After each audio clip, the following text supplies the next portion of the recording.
Olá! Por um mundo inteiro mais parecido com a Dinamarca, com os seus fantásticos índices sociais que revelam alto grau de respeito à dignidade humana, está começando mais um programa parlatório aqui na TV Pai Eterno. Para que a nossa conversa no programa de hoje seja bem contextualizada, eu preciso recordar algumas coisas básicas. A Dinamarca é um país que se localiza na Europa do Norte, tem atualmente cerca de 6 milhões de habitantes e um território todo diferentão. É formado por uma península e mais de 400 ilhas. E o que faz desse país ser tão mencionado nos exemplos de terra onde as pessoas são muito felizes? É porque a Dinamarca conta com um dos mais altos índices de desenvolvimento humano do planeta e conta também com um extraordinário e eficiente sistema de previdência social.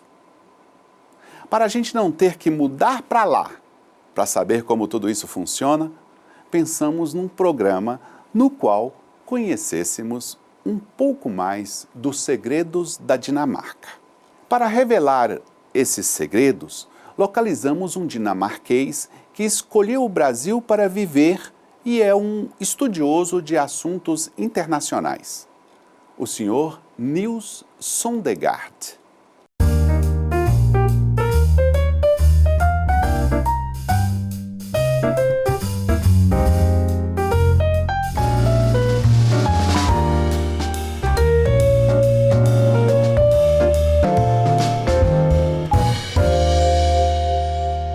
Num desses interessantes blogs de viagem, eu li outro dia que o professor de economia Christian Bjornski, que tem PhD no tema Felicidade e Economia pela Argus Business School, perguntou para as pessoas na Dinamarca se elas achavam que desconhecidos eram dignos de confiança.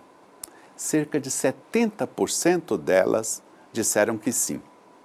No Brasil, esse mesmo índice é de apenas 7%.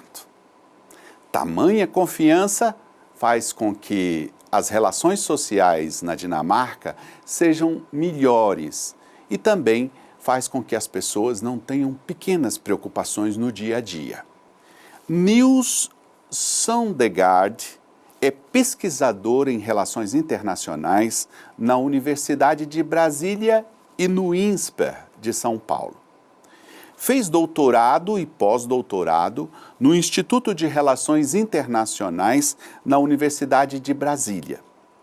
Atualmente, trabalha como pesquisador na área de agricultura e meio ambiente. Ele é, como eu já disse, natural da Dinamarca, mas mora em Brasília desde 2014 e é casado com uma brasileira. Niels, muito obrigado por ter aceitado o convite para vir ao programa. Seja muito bem-vindo. Eu começo já provocando você. Como um dinamarquês consegue viver num país onde quase ninguém confia no governo? Que pergunta, né? Eu diria quase que seria um batismo de sangue, né? Para batismo de fogo, né? Para eu responder uma pergunta dessas, né? É uma coisa que eu percebo também, né? Assim, eu percebo também essa falta de confiança na política de maneira geral, né? O que eu acho que realmente é trágico, né? Porque não há outra solução pelos problemas políticos fora da política. Assim, a solução terá de vir da política mesmo. Então, não há outra maneira de melhorar, aprimorar a situação social do país a não ser aprimorar a política, né? A participação política, a legitimidade, né, dos representantes eleitos, né? Eu acho que para eu responder uma pergunta dessa, cabe a mim um pouquinho de cuidado, claro, porque eu vivo aqui no Brasil, me interessa muito pela política de maneira geral, a política brasileira também, mas acredito também que eu, como estrangeiro, tendo vivido boa parte da minha vida em outro país, tem que ter um pouquinho cuidado, né? Eu não tenho sempre essas mesmas observações, essas mesmas experiências vividas como pessoas aqui. Mas eu acho que de novo, assim, as soluções pelos problemas políticos têm que vir a partir da democracia, né? Não a democracia substancial, né? Não democracia como forma, mas democracia como participação real das pessoas, né? Para poder melhorar as suas vidas, né? Eu acho que essa diferenciação entre a política como forma e como substância é muito fundamental aqui. Eu, às vezes, de novo, como estrangeiro, observando como os processos sociais se dão aqui no Brasil, às vezes, nessa posição de uma mosca na parede, digamos, né? Posso observar, às vezes, algo que me parece assim como hierarquias, né? Hierarquias muito fortemente embutidos nas diferentes esferas sociais, né? Seja nos partidos políticos, nas comunidades, ou até no clube de futebol, né? Assim, hierarquias baseadas em uma forma de processos decisórios nos quais tem poucas pessoas que, de alguma forma, mandam, né? Pode ser que todo mundo tenha um voto, mas, no final das contas, quando as decisões importantes são feitas, são as pessoas com mais influência, com mais voz, que se juntam num quartinho ao lado e tomam as decisões e apresentam essas decisões pela comunidade, digamos, né? O mundo enfrenta a pandemia. A Dinamarca também. O Brasil comete um equívoco atrás do outro e o número de mortos aumenta. Como é que a sua terra está atravessando esse pedaço triste da nossa história? Também veio como um choque para a Dinamarca, né? Eu acho que o começo do ano passado a gente viu coisas acontecendo neste mundo, né? Inclusive eu que estudo política, história mundial, coisas que eu não imaginaria ver na minha vida, né? Assim, coisas que levou todo mundo de surpresa, né? Dinamarca também foi pego bastante de surpresa neste momento, né? Sobretudo no final de fevereiro, no começo de março do ano passado, houve uma aceleração muito forte da Covid na Dinamarca, né?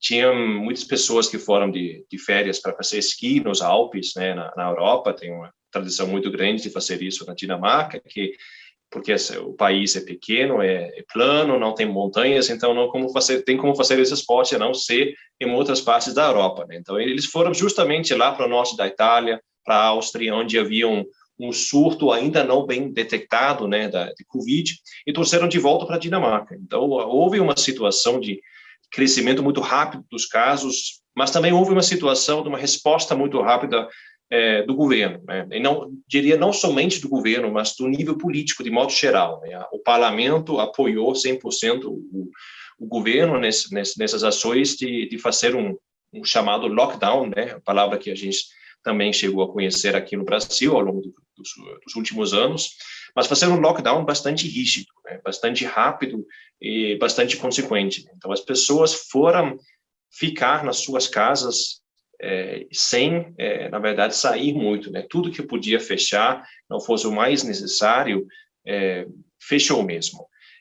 Isso teve um efeito bastante, diria eu, bastante claro. Ao longo de algumas semanas, um pouco mais de que um mês, os casos começaram a cair, também de uma forma muito acentuada, né? Então, não me lembro exatamente o quanto tempo que durou este lockdown, acho que durou um pouco menos do que 2 meses, até se começou a retomar algumas das atividades, né? A primeira atividade que foi retomada foram as escolas, né? Que muitos países trabalharam desde casa. Temos visto aqui também, isso é um desafio muito grande, né? Tanto ser pai, cuidar das crianças e cozinhar e trabalhar ao mesmo tempo. Então, durou um pouco mais do que 2 meses, e as coisas começaram a melhorar. Então, boa parte do ano passado, sobretudo a partir de abril até setembro, outubro, boa parte do país viveu um pouco assim, de maneira bastante normal. Havia algumas restrições contra grandes aglomerações, mas além disso não havia tantos problemas.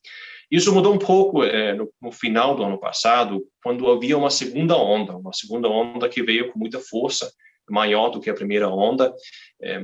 A resposta foi um pouco mais demorada, essa segunda onda, e por isso vimos junto também com a proliferação da variante inglesa, uma variante do coronavírus, uma cepa mais contagiosa, que dificultou mais essas ações de conter o avanço do vírus, mas vimos também um resultado desse lockdown que se deu a partir de dezembro, janeiro, quando os casos, sobretudo a partir de janeiro, começaram a cair, né? Nils, o ranking mundial de felicidade que os pesquisadores da Rede de Soluções de Desenvolvimento Sustentável vêm publicando há 9 anos, com o seu relatório mundial de felicidade, foi publicado no mês passado. Na edição deste ano de 2021, a Dinamarca está em 3º lugar, mas ela já esteve no 1º lugar como o país onde as pessoas são mais felizes no mundo inteiro. O que isso significa para você, Nils? Assim, só colocando um número na felicidade, né? A tentativa de medir felicidade através de uma métrica numérica é já por si mesmo, ao menos um pouco engraçado, né? Mas eu acho que eu conheço esse tipo de pesquisa e eu acho que eles dizem muito sobre como cada um percebe felicidade, né? Acho que, inclusive, eu acho que muitos países em volta do mundo, as populações têm diferentes maneiras de perceber essas perguntas, né? E respondê-las, né? Eu acho que quando o dinamarquês responde a essas pesquisas sobre felicidade, provavelmente vai se ver de fora, né? Vai pensar, tudo bem, o que eu tenho aqui na minha vida? Eu tenho estabilidade na minha vida, eu tenho uma vida profissional gratificante, eu estou feliz na minha vida familiar, eu tenho o que eu quero, basicamente, na minha vida, então eu estou feliz. Eu acho que é felicidade visto mais desse jeito, né? Felicidade visto como uma expressão de que cada um está contente com o que tem na vida, né? Então, acho que, nesse sentido, assim, muitos dinamarqueses vão responder bastante positivamente, né, essas perguntas. Felicidade é uma questão muito grande, né? Eu acho que, com certeza, a felicidade tem muitos aspectos que não dá para medir tão facilmente, né? Estando aqui no Brasil, eu não sinto que eu vejo menos gente feliz do que na Dinamarca.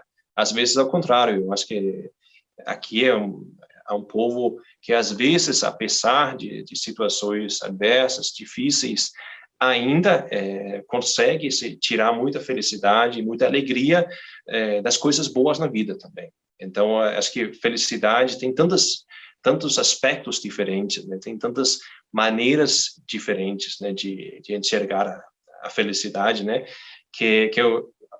As pessoas que responderam a essas perguntas talvez tenham uma visão completamente diferente de quem estiver respondendo no Brasil, né? Assim, como eu disse, né, eu me sinto morando aqui no Brasil há agora quase 10 anos, eu sinto que estou morando num lugar bastante feliz. Inclusive, quando eu falo com os meus colegas dinamarqueses, né, eu digo que eu moro num lugar onde as pessoas, de modo geral, são acolhedores. Eu tenho encontrado uma extrema gentilidade, né, curiosidade também das pessoas de querer saber como é o meu lugar, né, e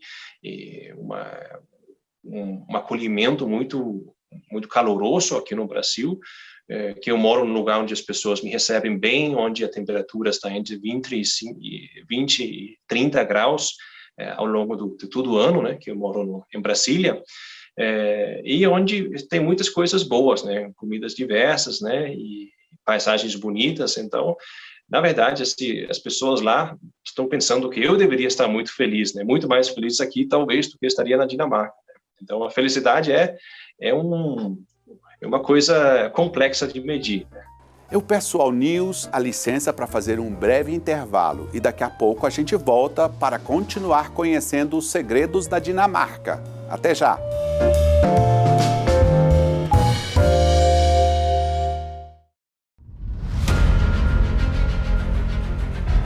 O novo santuário é um lugar de acolhida. Feliz é aquele que escolheste e acolheste. Ele morará em teus átrios. Ficaremos repletos dos bens de tua casa, da santidade do teu templo. Esta casa é para acolher você, devoto doador. Esta casa é para acolher você que é parte desta obra. Esta é a nossa casa. Nova AFIP, TV Pai Eterno.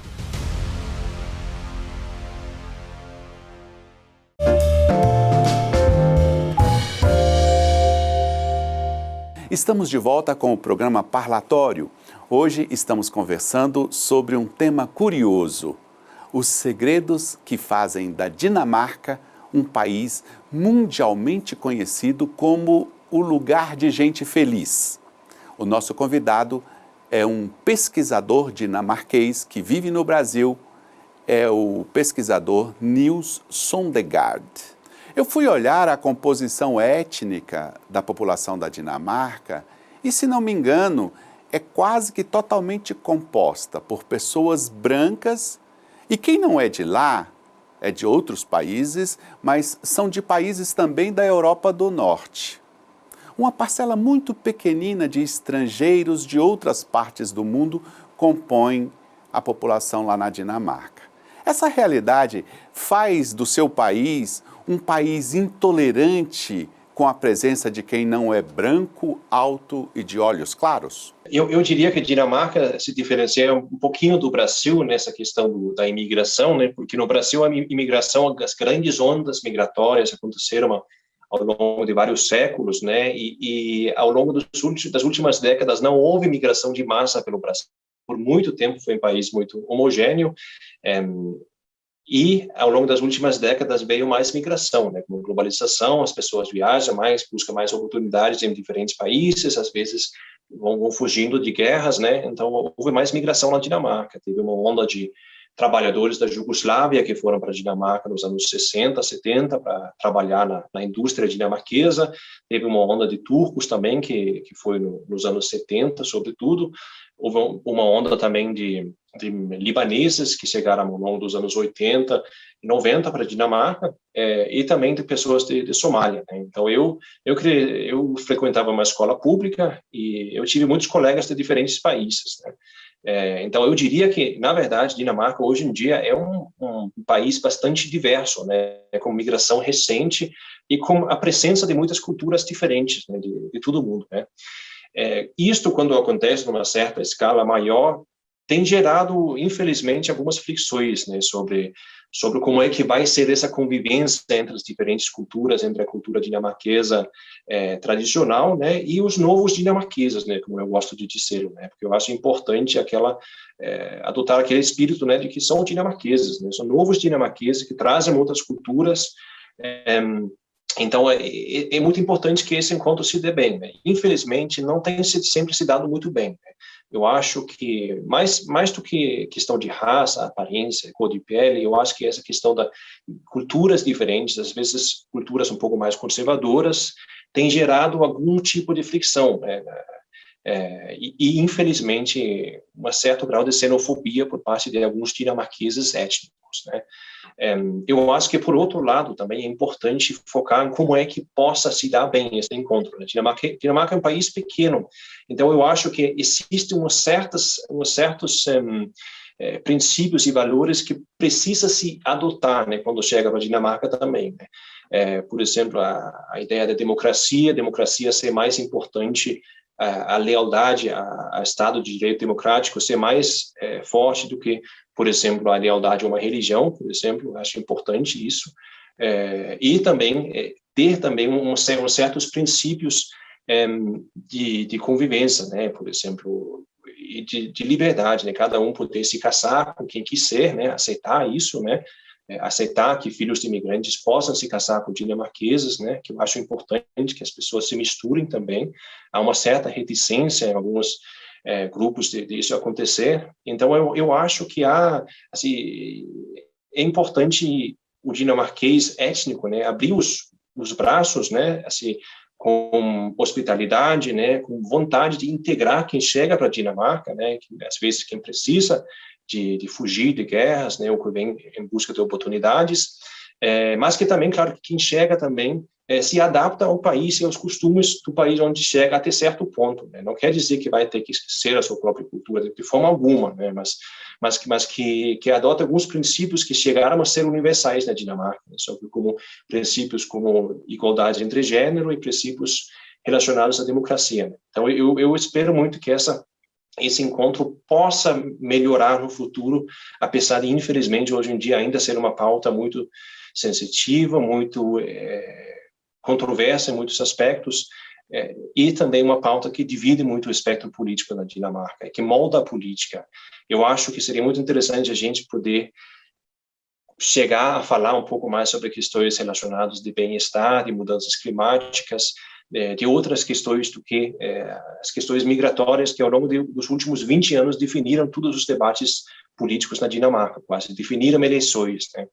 Então, espero muito que a gente possa melhorar esse processo de encontro entre diferentes culturas.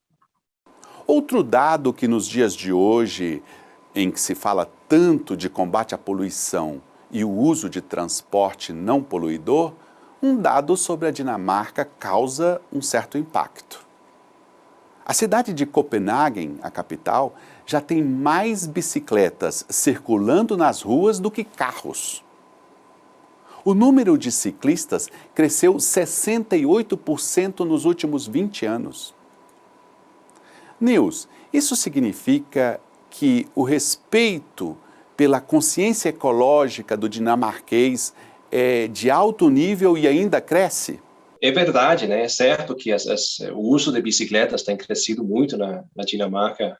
Eu acho que sempre foi grande, né? Mas seguia sendo muito, muito importante, né?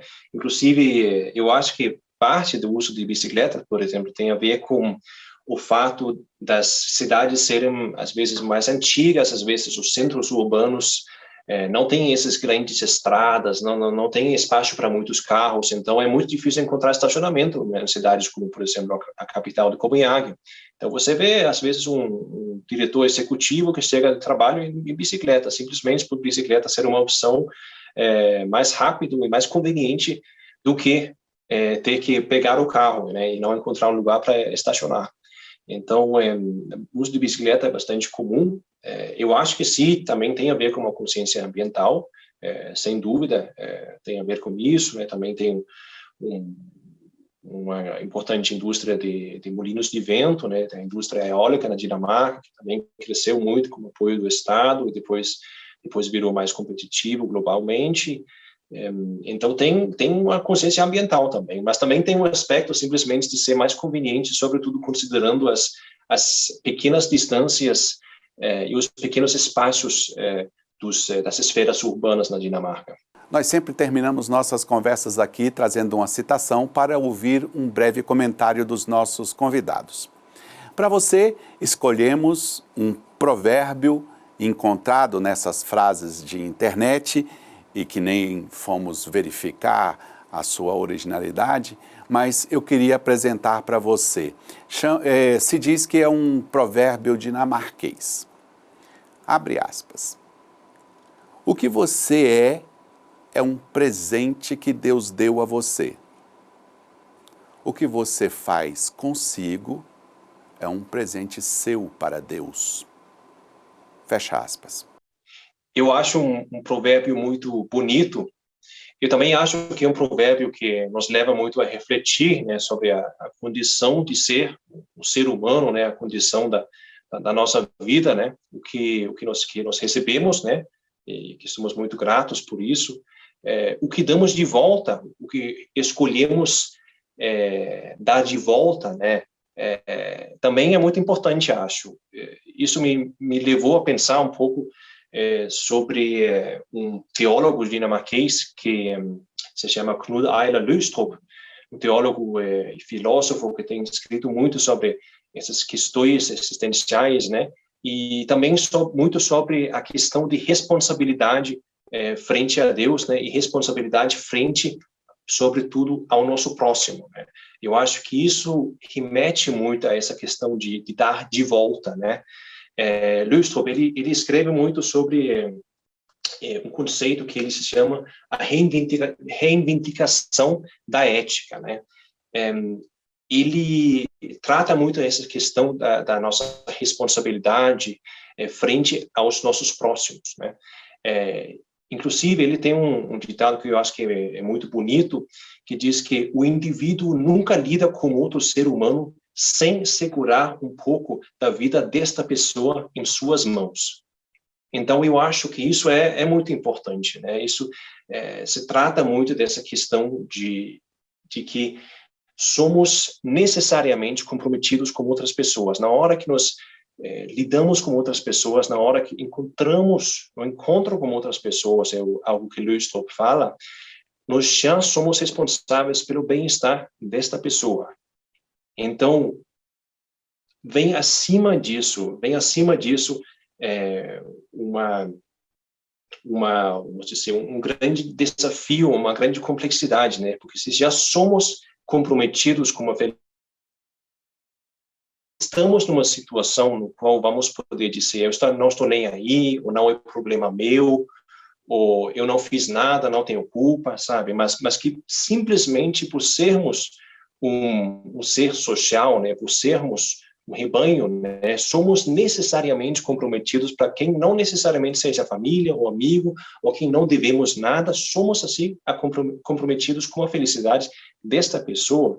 Eu acho que esse é um momento que o Leustrop fala muito sobre o momento da invocação da responsabilidade, né? E essa invocação da responsabilidade, esse momento no qual a reivindicação da ética se torna presente para nós, não é necessariamente um momento muito fácil de discernir, não é necessariamente um momento muito fácil de você saber que agora é este momento que esta responsabilidade me chama frente ao meu próximo. Leustrop fala muito que, por exemplo, os escritos religiosos e as Bíblias não devem ser usados como manual de carro, né? Não é só a questão de abrir a Bíblia e dizer naquela página está escrito tal coisa, então eu uso isso no meu dia a dia, no meu relacionamento com outras pessoas para fazer isso e tal. Leustrop, ele fala que a gente precisa entender os princípios cristãos, né? E sobretudo os princípios baseados no amor ao próximo, para tentar entender nesse mundo complexo, nesse mundo complicado no qual vivemos, quando e onde são esses momentos no qual precisamos estar presentes e resumir a responsabilidade frente ao outro, né? Mas, amplamente, eu acho que essas filosofias do Leustrop, eles são muito proliferados na cultura dinamarquesa. Dinamarca não é uma sociedade muito praticante religiosamente, mas é uma sociedade que está muito fortemente, uma cultura que está muito fortemente permeado pela cultura cristã, pela ética cristã. Então, esse modo de ver o outro como sendo o meu próximo e como sendo alguém que eu não posso escolher e não está nem aí para essa pessoa, eu acho que isso tem muito a ver com as coisas que mesmo com as falhas, com os problemas que a Dinamarca tem, como todos os países têm, o que deu certo, por exemplo, o estado de bem-estar, a construção de um estado como um sistema social muito forte, de assistência social, de educação, de saúde forte, eu acho que baseado nessa convicção de que o meu próximo, assim, minha responsabilidade frente ao meu próximo não é uma escolha, é um dever, é uma obrigação. Então, refletindo sobre esse ditado bonito que acabou de recitar agora, eu acho que o momento que a gente dê de volta a Deus, né, a gente escolha dar de volta, é o momento no qual a gente assume essa responsabilidade frente aos nossos próximos. Então, eu acho que eu gostaria de encerrar essa nossa muito boa conversa com essas minhas reflexões que esse ditado me despertou. Nils, muito obrigado pela sua presença no nosso programa. Eu que agradeço muito. Foi um grande prazer. Obrigado também a você que nos acompanhou no programa de hoje. Um abraço a você e a sua família e até a próxima.